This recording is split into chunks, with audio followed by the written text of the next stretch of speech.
Welcome to Off the Grid, a podcast for small business owners who want to leave social media without losing all their clients.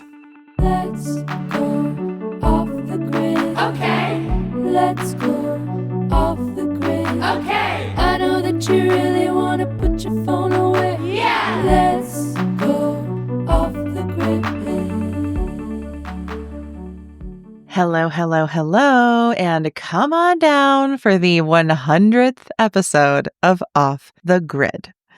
I'm your host, Amelia Fruby, and thank you for indulging me in my Bob Barker Price is Right moment. I am just so thrilled to invite you to episode number 100. I have to tell you, when I started this show, my mindset was very like, cool. It's an experiment. I'll make a season. That'll be a cute 12 episodes, maybe. We'll see if it goes anywhere.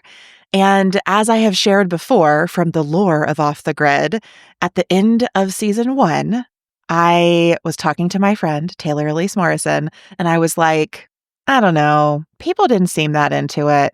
I think I might just stop this and move on to something else. And that's not exaggeration. When I look back at the original numbers, episodes were getting 100 downloads in the first month of being live through most of season 1. And I was kind of like, I thought this was going to be a big deal, and it's not a big deal. So in that moment, Taylor lovingly looked at me and she was like, Amelia, this is going to be a big deal, but you have to keep going. And because I listened to the things that Taylor tells me, I just kept going. Well, I took a break first. We ended the first season in August. I took a break until the start of the next year, and then I kept going. And when I got to season 2, episodes started getting closer to 500 or 700 downloads in the first 30 days. And now in season 6, 100 episodes in, episodes are getting consistently 1,500 to 2,000 downloads in the first 30 days, which is just astounding and thrilling to me. And honestly, I share those numbers not because the numbers themselves matter, but just to show that there's been so much growth. Episodes now get literally 20 times what they used to get when I started the project.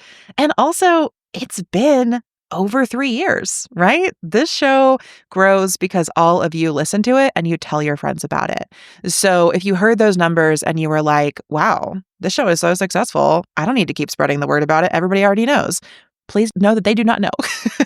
I still need your help spreading the word about Off the Grid, telling new people about it, getting your friends to circle back and listen again if they popped back into social media land for a while. We are still here for them.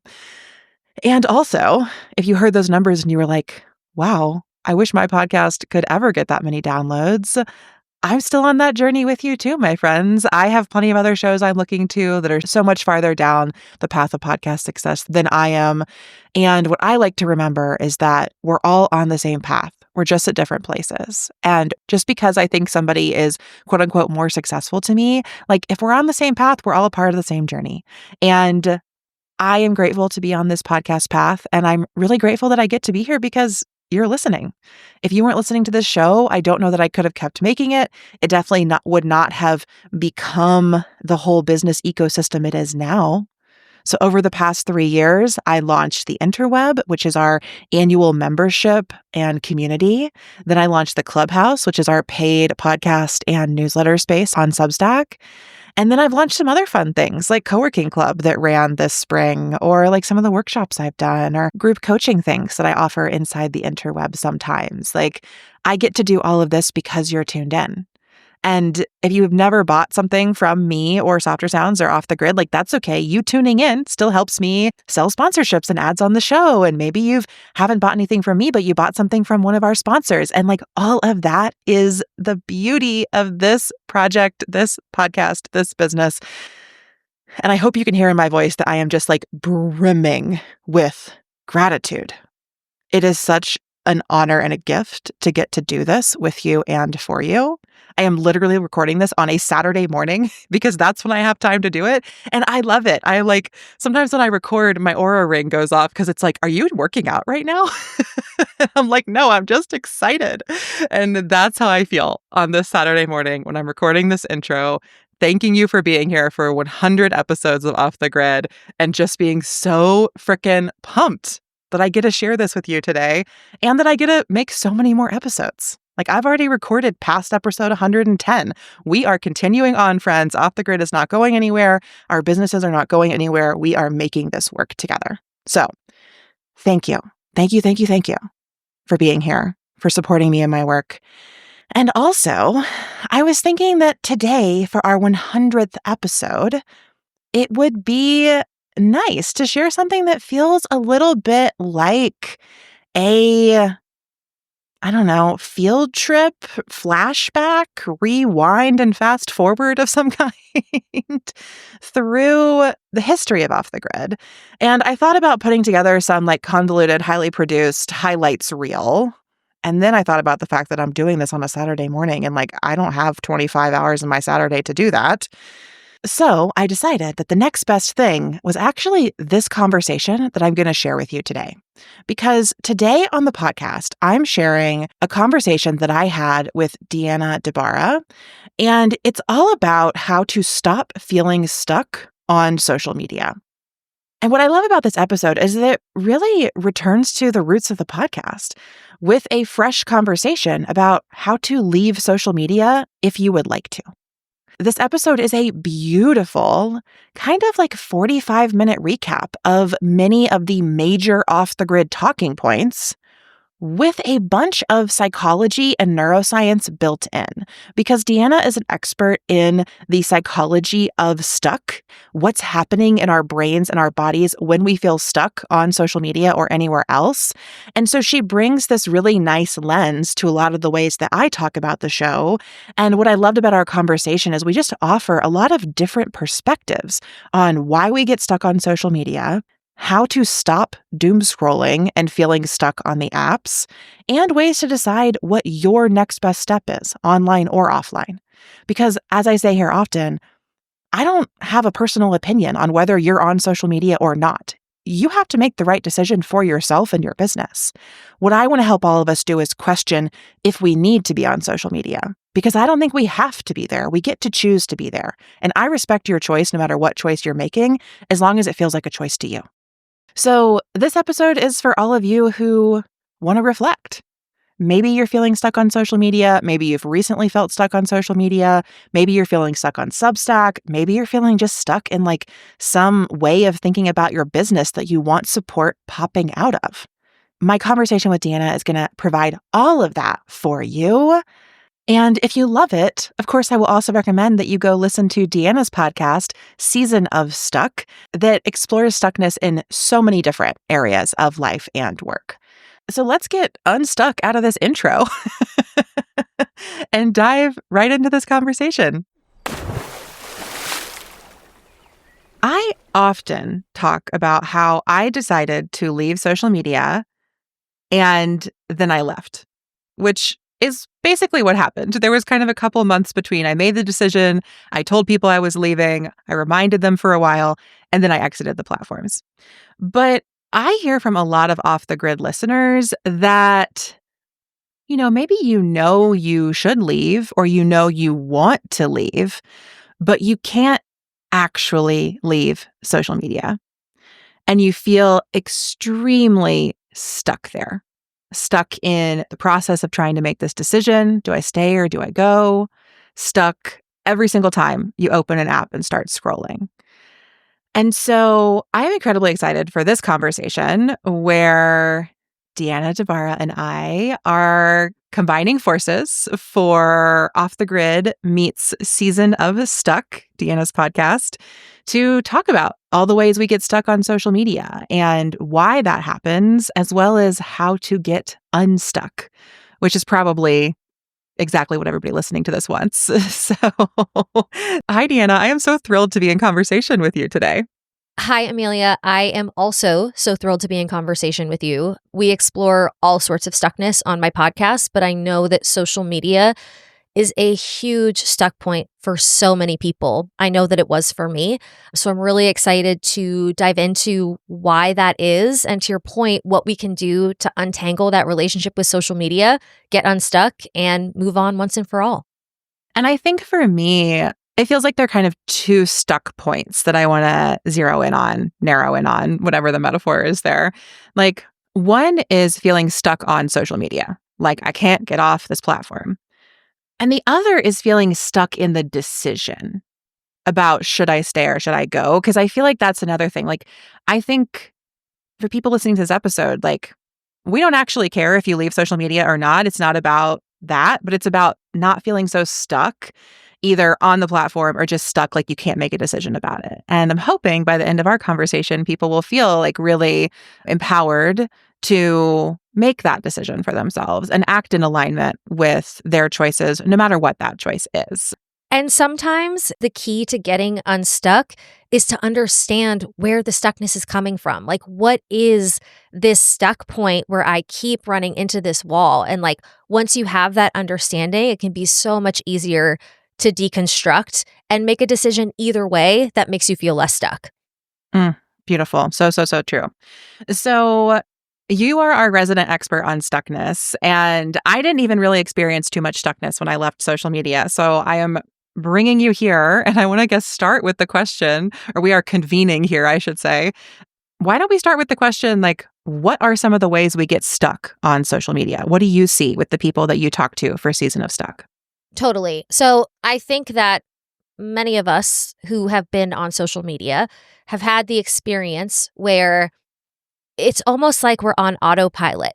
We don't even realize that we're opening the app, and then we start scrolling, and then all of a sudden we look up and the clock shows that 2 hours has passed, right? Like, I think that one of the biggest places that people get stuck on social media is this almost magnetic pull and like the way that you just get so absorbed. Algorithms have for sure gotten significantly more sophisticated in recent years. Like, they know what you want to see, and they're going to keep showing you what you want to see. So it's so easy to get stuck in this cycle of just consuming content. And the apps are designed that way. There are so many design features within social media apps that are designed to play on this psychology of keeping you invested in the content. You know, when you think about like gambling, slot machines, right?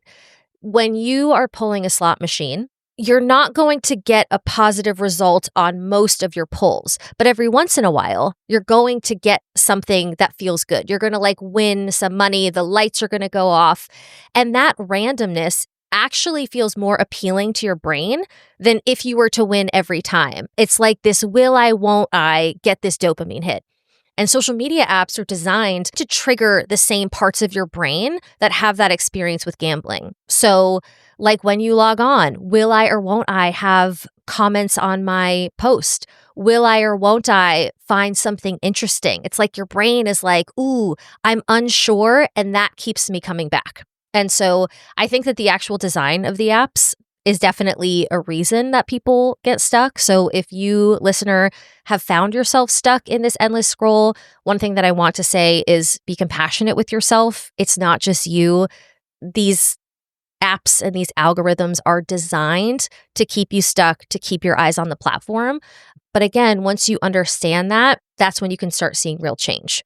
Yeah, absolutely. I think this type of awareness is one of the first steps, and it's really important. So this came up a lot when I talked to Vicky Curtis, who is one of the writers of The Social Dilemma. She was on the show back in season 1 and really explained how they worked with and spoke to some of the early engineers at Facebook, working on Instagram particularly, also people working at Twitter and on the feed there, of the ways that they designed it to have an algorithm that would both like hone in on your specific interests and what would keep you scrolling, and was also trained to build in these bursts of randomness such that you would feel that sort of dopamine hit and that would keep you going. So when, you scroll and you're seeing more and more of things you like, but maybe you're starting to get bored with that similarity, the algorithm knows to pop up something different and interesting to you in a way that will keep you scrolling on the app.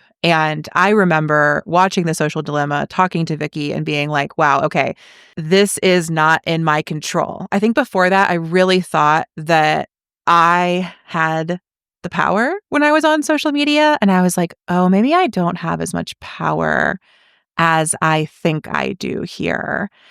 And I think that's important for any process of getting unstuck is to navigate like, okay, where are the internal factors of me feeling stuck and what are the external forces that are perhaps keeping me stuck in this place?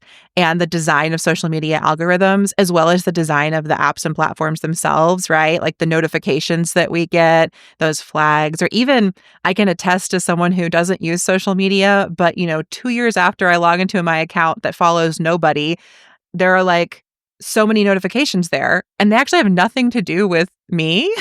I noticed this recently when I had to go on the Softer Sounds account to do something for a client. I was like, I don't follow anyone. These notifications are just pointing me to random hashtags that I guess it wants me to see. Or honestly, LinkedIn is the worst for this. Every single time you log into LinkedIn, there are going to be a ton of notifications for you. None of them are direct things to you. They're all things that have just happened on LinkedIn. But it's that psychology of the notification flag getting you stuck and keeping you stuck.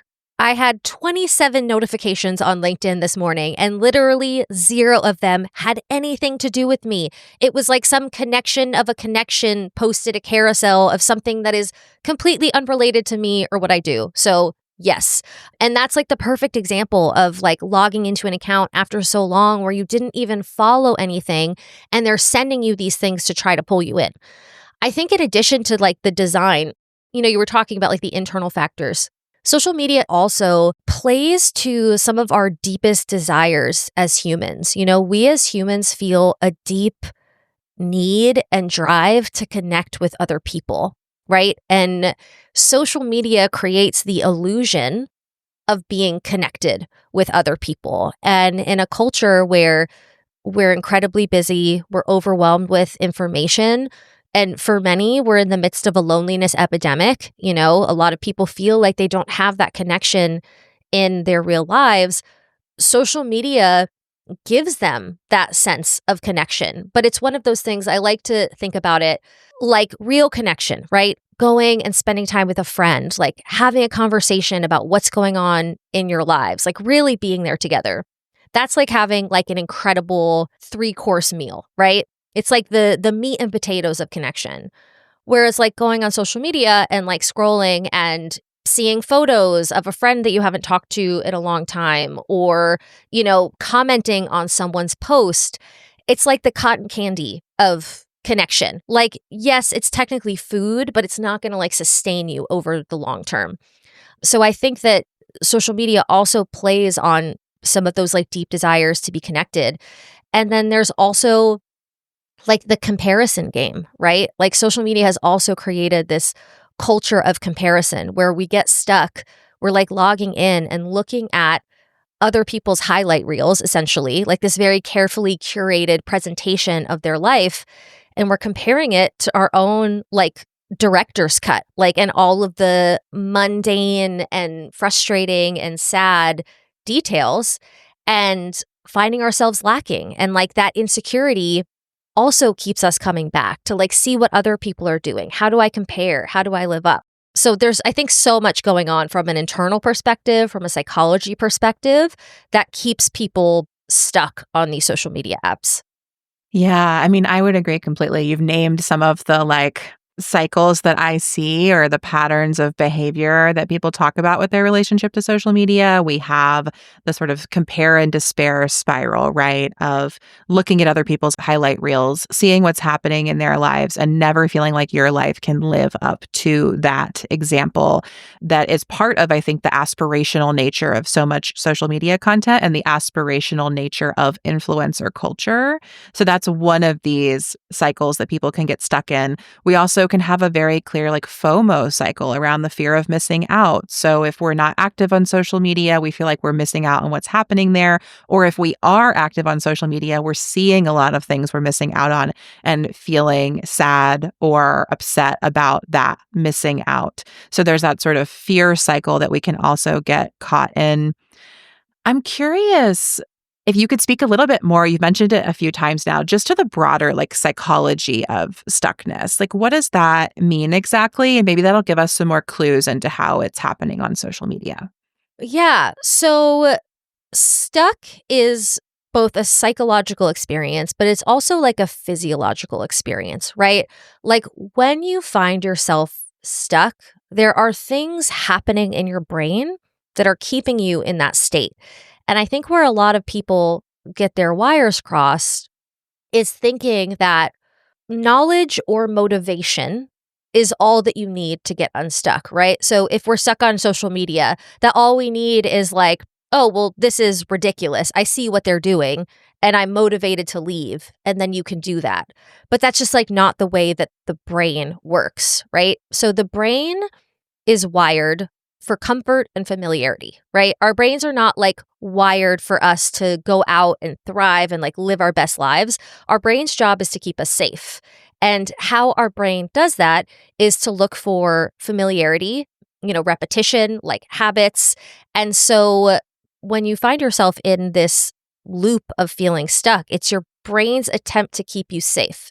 So again, through the lens of social media, maybe you recognize like, hey, I've been on this app for 5 years and it's like really not doing good things for me. But your brain is like, oh, well, this is familiar. This is what we do every day. Like we go and we look at social media and then we feel this way. Like, let's not change that up. That feels scary. Like we know this isn't good, but the unknown is scarier. So essentially, like your nervous system goes into a freeze response where like you can have as much motivation or like want to change as you can, but you're kind of stuck in place, which is a really hard place to be. I think that we have a lot of messaging, around like motivation and like pull yourself up by your bootstraps and like make it happen. But one of the guests on my show, her name is Britt Frank. She is the author of a book called The Science of Stuck, where she goes like deep, deep, deep into like what's actually happening in our brains and our bodies when we experience different types of stuckness. And she said something that like really stuck with me, which is that like stuckness is not just a mental problem, it's like a body problem.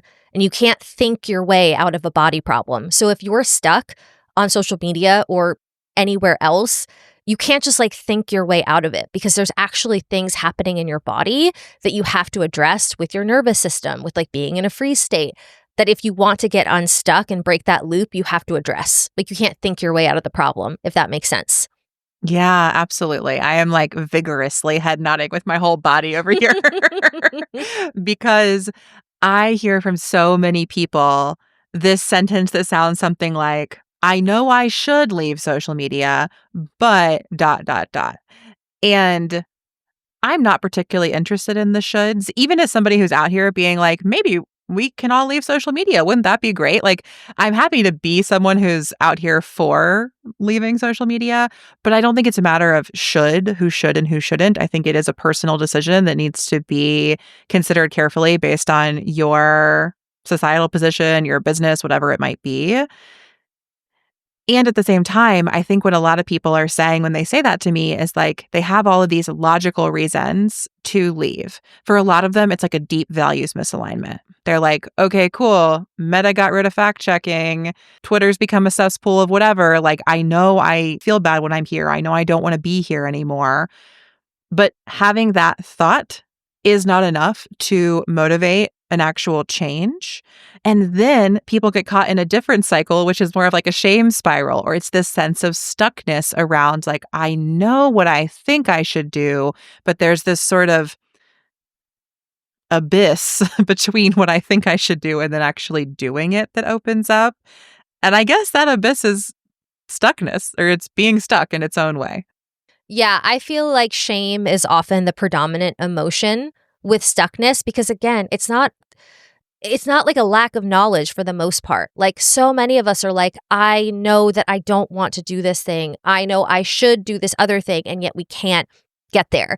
Like, let's think about it through the lens of habits, right? So like with social media, you're essentially stuck in a habit that you no longer want to be engaged in.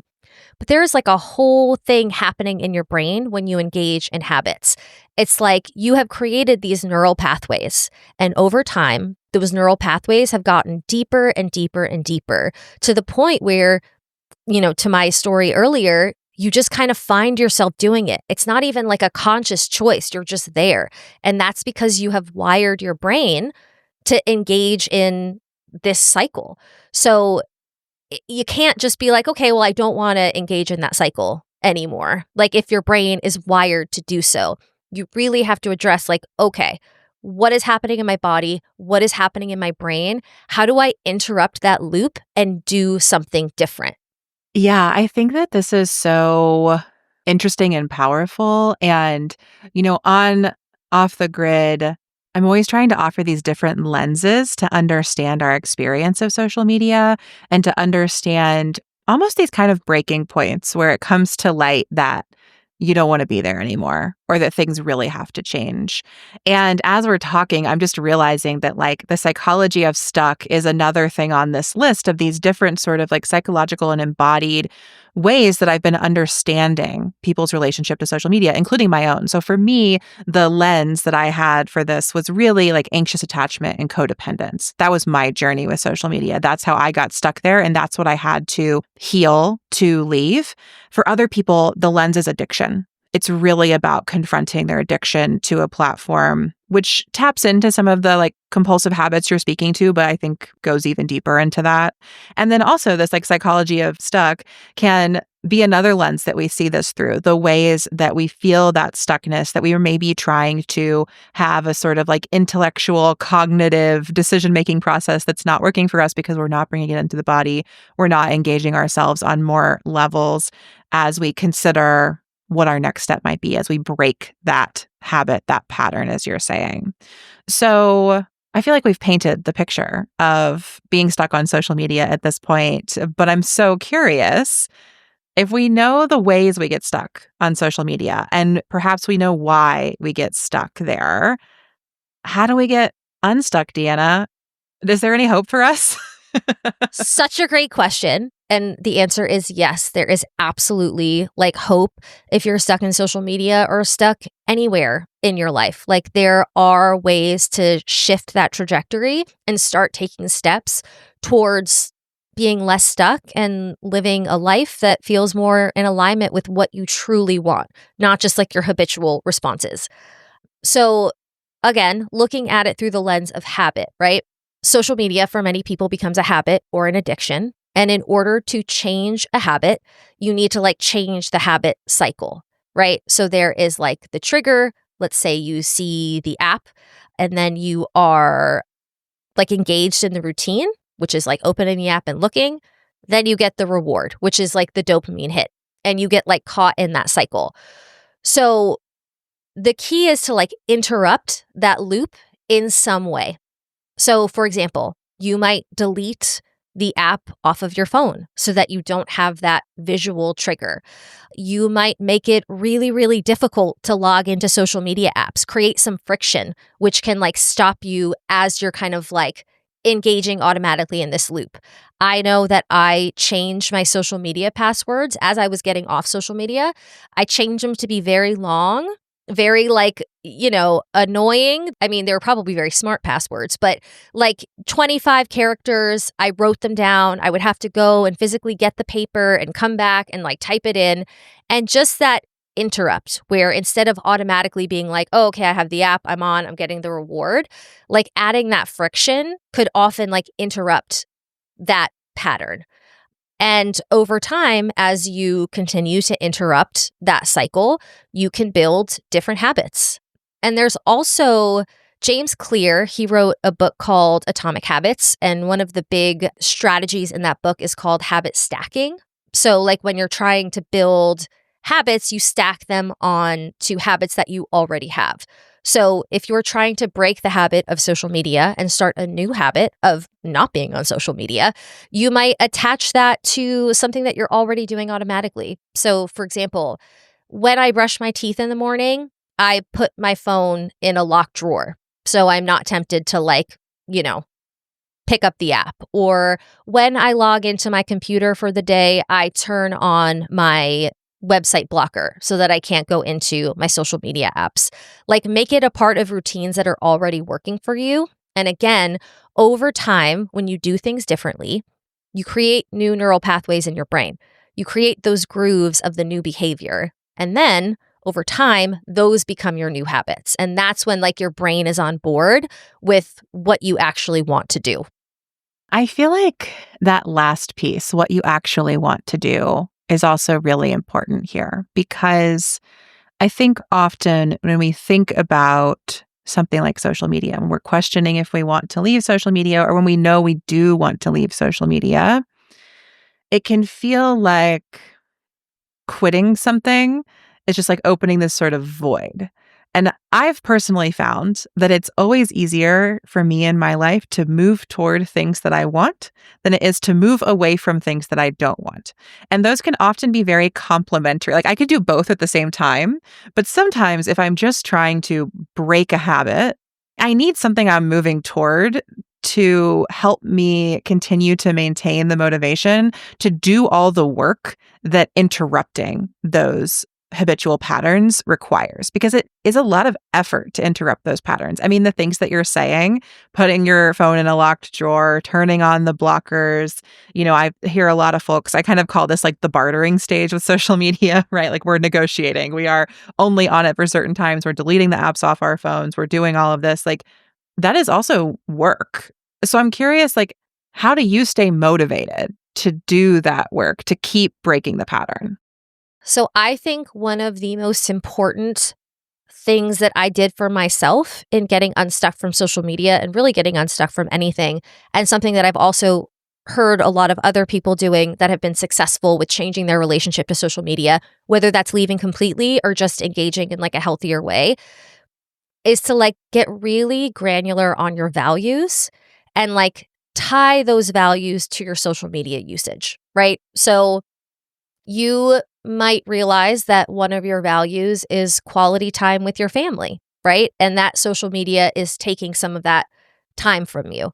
And so I do writing exercises. Everyone is different. Like I am a big fan of rewriting my stories. So I will actually like write down my values, how different behaviors or habits are engaging in those values and like what I can do differently. So I might write something like, I'm not the kind of person that spends the afternoon on social media because I prioritize time with my family. And I might write that every day until it feels true.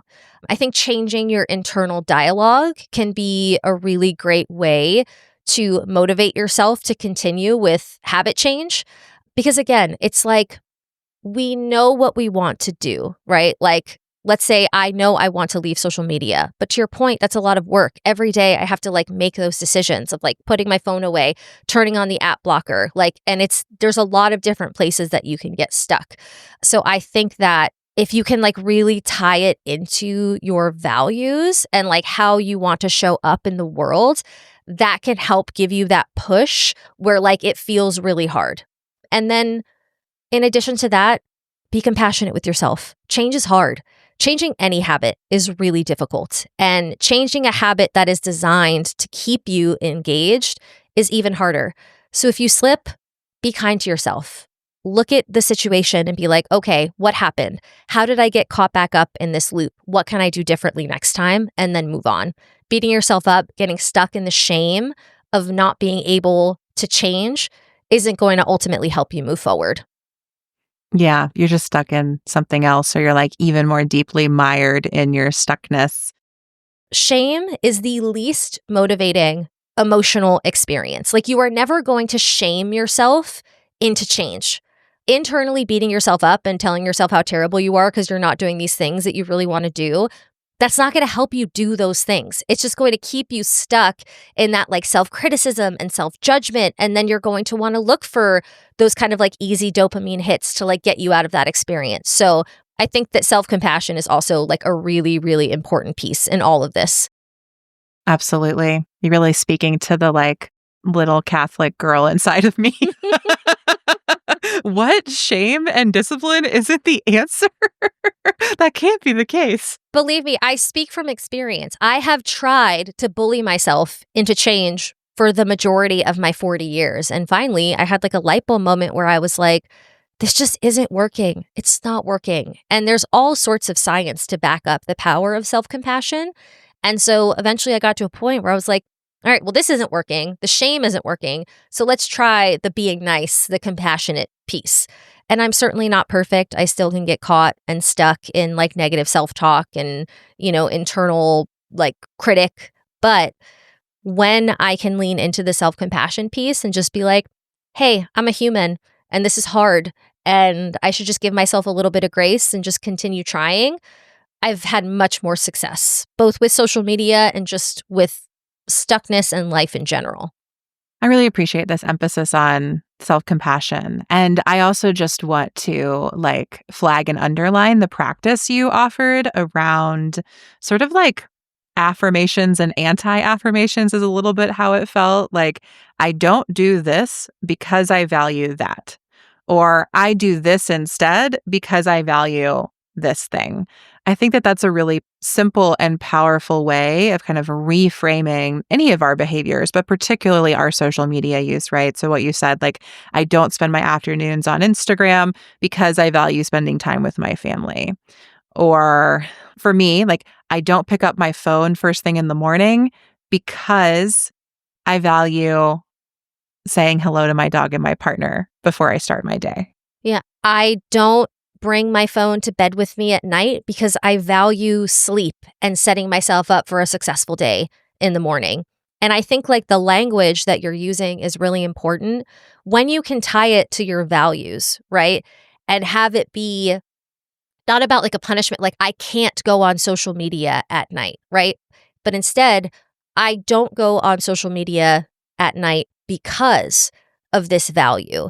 It becomes a lot easier to uphold than like, again, trying to punish or shame yourself or say you can't do this thing. Instead, framing it through the lens of I choose not to do this thing or I choose to do this thing because, in my experience, makes it a lot easier to move forward with.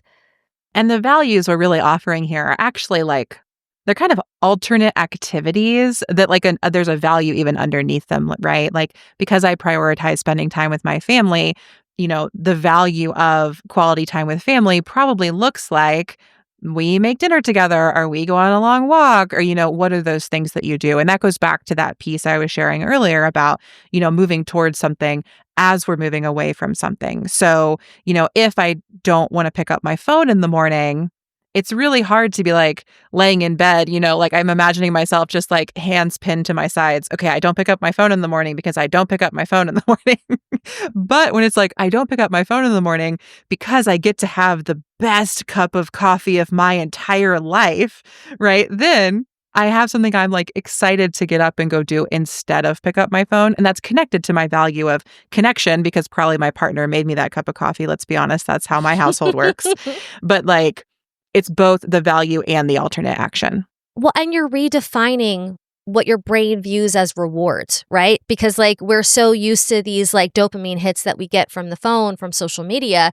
It's rewiring that to be like, okay, we're not going to get that dopamine hit, but oh man, is this like meatier, more genuine dopamine hit going to come in its place, right? So it's like, I feel like deprivation, to your point, could be really difficult of just trying to be like, I'm not going to engage in this habit anymore if you don't replace it with something else that feels really, really good. So yeah, I think that moving towards something when you're also trying to move away from something is also a fantastic strategy for navigating stuckness. I think that for my business owners out there, all of the artists and creative people, especially who listen to Off the Grid, the way that I think about this in a business context is really that like, if you're stepping back or away from social media, I'm always here saying, you get to do a lot of other marketing stuff, right? Like part of my platform or practice is like to help us all cultivate these creative marketing experiments that we can be doing. So if you're taking social media out of your marketing ecosystem or equation, how are we adding a newsletter? How are we spending more time creating podcast episodes? How are we working perhaps with like placing ads in other people's newsletters? There's so many options. How are we scheduling more fit calls with potential clients? How are we showing up more in online communities? How are we hiring a publicist to pitch us even further out to new audiences? Like, I think especially in the context of business, I actually don't think you can just leave social media and then do nothing else. Like you actively have to cultivate other activities for your marketing. Absolutely. And I think that I'll speak for myself. I stayed on social media a good year and a half to 2 years longer than I wanted to because I was so afraid to make that leap because I got so many leads for my business from Facebook specifically. But yes, when you decide to move away from that, there are an infinite number of ways to market your business. And I think the most important thing is to find the strategies that work well for you. So figuring out, how does it feel good to market my business? For some people, like I assume you and I, like making a podcast feels good. For other people, cold pitching, reaching out and introducing themselves to new people. For other people, it could be doing interviews like for publications or other podcasts. Like there's so many different ways that you can get the word out about your business. So if you're stuck in the idea that I need social media to market my business, shifting that paradigm to social media is one way to market my business. But if it doesn't feel good to me, there are an infinite other possibilities that I can do in order to get the word out about my business and find new clients is like a really important shift to support. Yeah. And I also think that this takes us back to kind of what you've shared about how the brain works and the psychology of stuck. Like, we can start breaking the pattern by doing these other things before we even change our behavior on social media, right? So maybe you're staying on social media, you're still active there, you're doing as much as you ever were, but you're also adding in an email newsletter, but you're also launching a podcast, but you're also working on joining some strategic communities. Like, there are ways that we can start to interrupt the behavior itself by just adding different things to our plate that might make it, I think, easier to kind of unhook from it over time.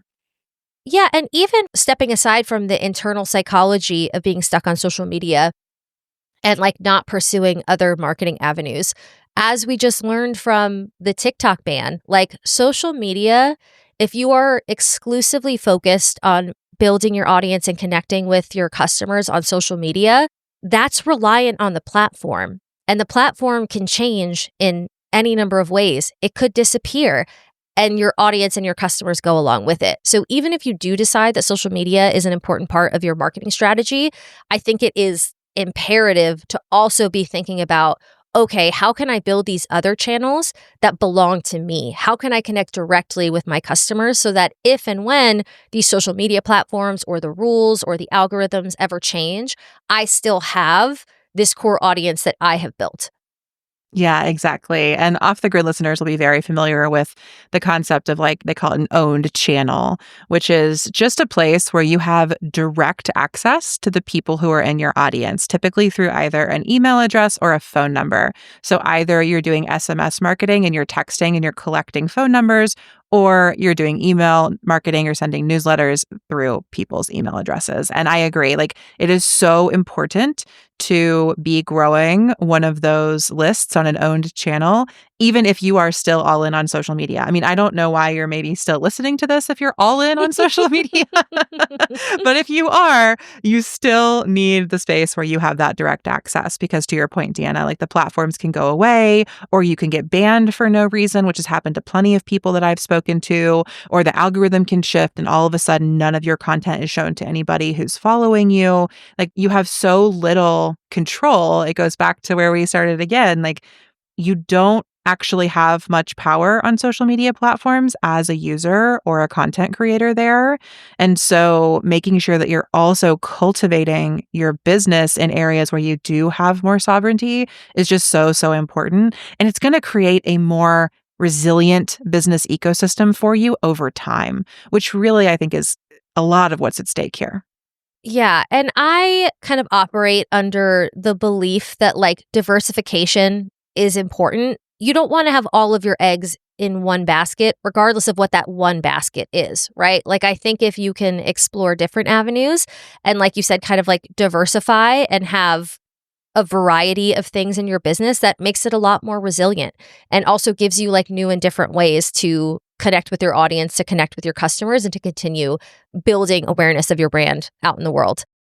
Yeah, exactly. Like, if we're using an ecosystem model for businesses, then biodiversity is always going to be so important. And we want that in both our marketing channels and in our business offerings. And, I've really seen it make a difference over the past few years. The businesses that have struggled more to stay afloat, perhaps. I mean, there's so many reasons for this, but one of the reasons may be if you're only marketing in one space or you only have one offering, it's very hard to recover if something happens to either one of those things. And if you can have a few things going on that you're sharing in a few different places, it's more likely that one might be going well, even if another one isn't doing as well. And I can see that in my own business as well. Honestly, like I can self-reflect there. Like in 2024, I was doing so much podcast editing and very little podcast advising. I was like in Audacity all the time. That was the business. In 2025, I am doing a lot more advising and a lot less editing.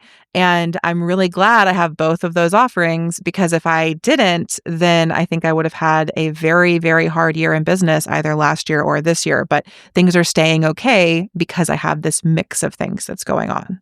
And that also keeps you from getting stuck in your business, right? So I will use myself as an example. I've been a writer for the past decade.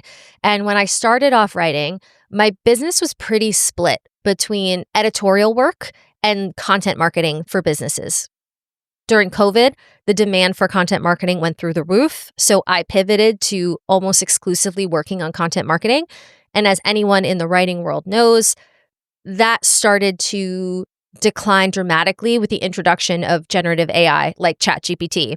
And I found myself in a position where this business that I had spent almost a decade building was no longer really viable. And I was scrambling to figure out what to do next. And on top of that, when you're only doing one thing, even before the decline started, I was feeling stuck in like, I'm only doing this one thing. And after 10 years, this one thing is like kind of boring and I would like to do some other things. So I think having a lot of different seeds that you're planting in your business and seeing what kind of flourishes and what pulls your interest, like not only does it protect you from, if and when one of those channels is no longer viable, but it also keeps things interesting. It keeps you engaged. It keeps you from feeling like you're trapped in this one lane. It just creates a more expansive business experience. But from what I also understand about brain health, like doing different things, having different inputs is very good for your brain as well, right? They always say like you shouldn't drive the same way to the same place every day. You should like vary your path so your brain stays active and engaged and noticing and that this is beneficial for us over time. Like I feel like that applies here as well. Like doing different things in your business over time is also, it's good for your mind, body, and spirit. So all of the research on exactly what we're just talking about, like taking a new route to work or like doing something in your business differently, like it actually changes your perception of time because it makes you more mindful, right? If you're taking the same road to work every day, eventually you're going to get to a place where you could do it in your sleep. You're on autopilot. You're not paying attention. But if you're constantly varying your route and going a different way, you have to be present. You have to be mindful. You have to be paying attention. And that can make things feel so much more almost like time rich. And then also, there's research that shows that taking that approach to life, to business, also makes you happier, right? There's like more things that feel exciting, more possibilities. Like you're going to be like a happier, more present person if you're taking that approach to your business, to your life. And in my experience and opinion, I love what you said about creativity. I think living a creative life is like the antidote to stuckness, like following your curiosity and like giving space for your creativity to be expressed and to grow and to change and evolve and to like not put yourself in the box of who you were yesterday or your business into the box of what it was yesterday and to like allow that to change and grow and evolve. That is what will keep you from getting and staying stuck. I love this so much. And I'm feeling kind of complete. Like, I feel like we talked about the ways that we get stuck on social media, what that looks and feels like, and why it happens to us and within us. We've talked about how to get unstuck. What is the psychology of stuck? How do habits work? And how can we break those patterns and change our relationship to social media? We also just got into these amazing things about creativity and business and in life and how that can keep us from getting stuck in so many ways, as well as, I think, a very important, not really digression, but points about shame and how shame is perhaps the stuckiest stuck machine there is. It is the most stuck making emotion of all the emotion wheel. Yes. So we can stay centered in our creative, generative spirits and work with self-compassion to always, always release shame. Deanna, is there anything else you want to say about stuck and social media today? Yeah, I think just what I would love to leave listeners with is that, again, if you are feeling stuck in social media, if you're feeling stuck in your business, if you're feeling stuck in your life, be kind to yourself. Stuck is not a personal failing. It is a universal human experience. We have all been there. We will all be there again. And if you can just love yourself through it, give yourself a lot of compassion, and start making small steps towards change, you will get unstuck. Yes, I love this. You will get unstuck, and it's okay to be stuck. It happens to all of us. It happens to all of us. You will get unstuck. Stuck is not a forever spot. It's a temporary step, and it's generally a temporary step that precedes really big growth. So if you are feeling stuck, try to think of it as like, oh, I'm on the precipice of like a big change, right? Because what I was doing before isn't working, but I'm not really sure what I'm going to do yet. But I know that I'm going to be taking myself in a new and different direction. Beautiful. Well, listeners, if that new and different direction for you is about stepping back or away from social media, I would love to send you to my free Leaving Social Media Toolkit. This includes the 3 resources that I use to step back from social media, which is a 5-step plan for leaving any social platform, my very popular list of 100 ways to share your work and life off social media, and that creative marketing experiments database that I mentioned earlier in the episode. So you can grab all of that at offthegrid.fun/toolkit, which will also be linked in the show notes. And then, Deanna, if folks want to connect with you and explore being stuck or getting unstuck in all areas of their life, how can they stay in touch with your work? Yeah. So you can listen to Season of Stuck on Apple Podcasts, Spotify, or wherever you get your podcasts. And you can also visit our website, seasonofstuck.com. You can find all of the episodes there, and you can subscribe to our email list to have episodes delivered directly to your inbox. Beautiful. Well, I can't wait to be and stay subscribed to the show. And until next time, everybody, we will see you off the grid. Ugh, I love that. Thanks for listening to Off the Grid. Don't forget to grab your free Leaving Social Media Toolkit at offthegrid.fun/toolkit. This podcast is a Softer Sounds production. Our music is by Melissa Caitlin Carter of Making Audio Magic, and our logo is by Natelier Studio. I'm your host, Amelia Ruby, and until next time, I'll see you off the grid and on the interweb. Let's go off the grid. Okay. Let's go